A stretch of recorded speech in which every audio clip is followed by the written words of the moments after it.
নমস্কার বন্ধুরা, welcome to my YouTube channel Arijit study IQ. তো friends, very good morning to all of you. দেখতেই পাচ্ছ পুরোপুরিভাবে ঘেমে গিয়েছি এবং প্রায় 1 ঘন্টা হয়ে গেল এক্সারসাইজ করছি। তোমরা প্রত্যেকে সকাল সকাল উঠে এক্সারসাইজ করবে।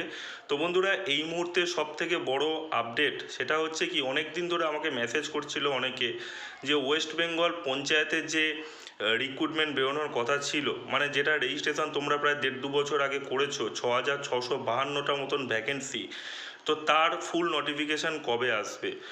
তো তোমরা প্রত্যেকেই জানো যে টিএমসি সরকার যখন ছিল তখন কিন্তু দুর্নীতি চারদিকে ছড়িয়ে পড়েছিল, মানে দুর্নীতিগ্রস্ত সরকার ছিল। এবং নতুন সরকার গঠনের পর থেকে তারা দুর্নীতি এবং সন্ত্রাসবাদীদের বিরুদ্ধে রুখে দাঁড়াচ্ছেন এবং শুদ্ধিকরণের প্রক্রিয়া কিন্তু চালু হয়ে গিয়েছে অলরেডি।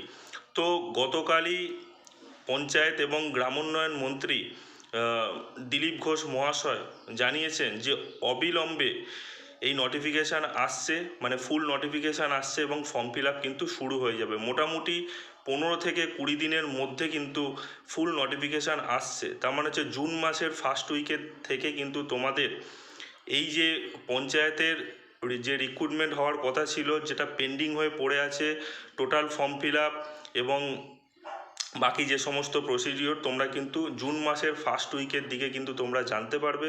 অবশ্যই তোমরা চ্যানেলটিকে সাবস্ক্রাইব করে পাশে থাকবে। তো চলো, দেখা হচ্ছে নেক্সট ভিডিওতে।